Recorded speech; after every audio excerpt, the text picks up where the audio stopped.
Et malgré le cessez-le-feu conclu à la fin du mois de janvier, c'est une bonne question que vous posez. Marie-Charlotte Roupy est avec nous. Bonjour.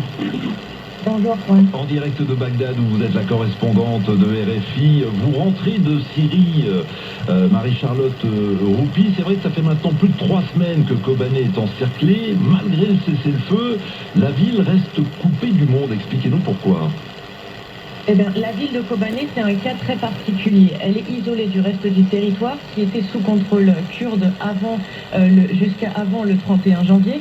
Et elle est coincée entre la Turquie et les zones sous contrôle du gouvernement de Damas. Et effectivement, ce qu'on voit depuis l'accord, c'est que contrairement à ce qui se passe du côté de la province de Hasaka et Alès, les forces gouvernementales n'ont pas encore reculé, même s'il n'y a plus de combat, la pression est maintenue. Et la première raison, c'est que Damas demande le départ des combattants étrangers du PKK de la ville pour la mise en place de l'accord qui a été signé. Et d'ailleurs, selon les informations que j'ai pu obtenir à distance, certains sont déjà évacués vers l'Irak. Mais officiellement, on attend surtout le transfert de pouvoir pour soulager la pression exercée sur la ville, c'est-à-dire que l'on attend que le processus d'intégration des forces kurdes en un bataillon rattaché au ministère de l'Intérieur et le déploiement des forces de sécurité intérieure soit en bonne voie pour assurer la sécurité de la population hors de la ville pour faire reculer l'armée.